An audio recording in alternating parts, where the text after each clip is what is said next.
बर्तन खाली हो, ये मत सोचो कि मांगने आया है। हो सकता है कि वो सब कुछ बांट कर आया है। नमस्ते दोस्तों, मैं हूं हर्ष। एक बड़ी छोटी सी कहानी के बारे में आज आपको बताऊंगा। एक व्यापारी ऊंट खरीदने के लिए बाजार गया। उसे ऊंट पसंद भी आ गया। सौदा हुआ, जो कि पैसे थे उसने ऊंट वाले को दिए और ऊंट लेकर के अपने घर पर आ गया। जो व्यापारी था कि एक बड़ा ही खास माउंटेन था। उस नौकर को पता चला कि नया ऊंट आया है। ऊंट की काठी होती है, काठी उतारी, शॉक्ड था। उस काठी के नीचे मखमली थैली थी। थैली लाकर खोली, देखा ये हीरे थे।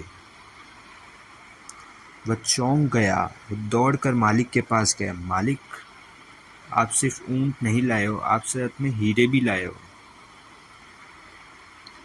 व्यापारी ने कहा कि क्या कह रहे हो, कुछ समझ नहीं आ रहा है, कितने अच्छे अच्छे हीरे हैं।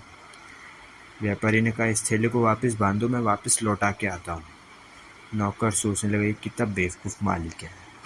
अच्छा खासा माल हाथ में आ गया और वापस देने चाह रहा है। उसने समझा किसी ने क्या पता चलेगा कि आप ऊँट लेके आए हो। नहीं, व्यापारी ने कहा नहीं नहीं, मैं वापस लौटा के आऊँगा। व्यापारी ने वापस मखमल की थैली ली और उस थैली को वापस लेके बाजार में गया और ऊंट वाले को थैली वापस लौटा दिया। उसने ऊंट वाले ने कहा, भाई साहब, मैं कब से ये मखमली थैली ढूंढ रहा था और आपने ये मुझे लौटा दी। ऊंट वाले ने कहा, क्या बात है, तभी मैं सोचूं कि मेरी मखमली थैली गई कहाँ। उन्होंने थैली दे दी। बड़ा खुश हुआ ऊंट वाला भी, क्या बात है, कितना ही ईमानदार व्यक्ति है। मैं अपनी तरफ से 2 हीरे भेंट करना चाहता हूँ आपको। कोई भी 2 हीरे आप पसंद करके ले लीजिए। व्यापारी ने कहा, मुझे नहीं चाहिए, मैं तो वापस सिर्फ लौटाने आया हूँ। व्यापारी को ज़बरदस्ती कहा, नहीं नहीं, आपको रखना पड़ेगा, ये लेना पड़ेगा। व्यापारी ने कहा, मैं पहले ही 2 हीरे ले चुका हूँ। जैसे ही उस ऊंट वाले ने बात सुनी, उससे गुस्सा आ गया, उसे मारना ही पड़ेगा।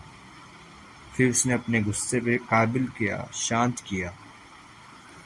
फिर उस मखमली थैले में हीरे को गिना तो उसमें सारे हीरे थे। तो उस ऊंट वाले ने पूछा कि आपने कौन से 2 हीरे लिए हैं। मैंने तो पहला सेल्फ रेस्पेक्ट, दूसरा ऑनेस्टी, ये 2 अनमोल हीरे लिए हैं।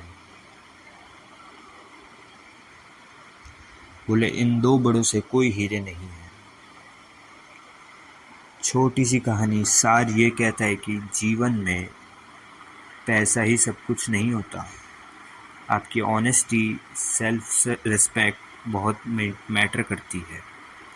मैं अक्सर कहता हूँ कि पैसा बहुत कुछ हो सकता है, लेकिन पैसा सब कुछ नहीं हो सकता है।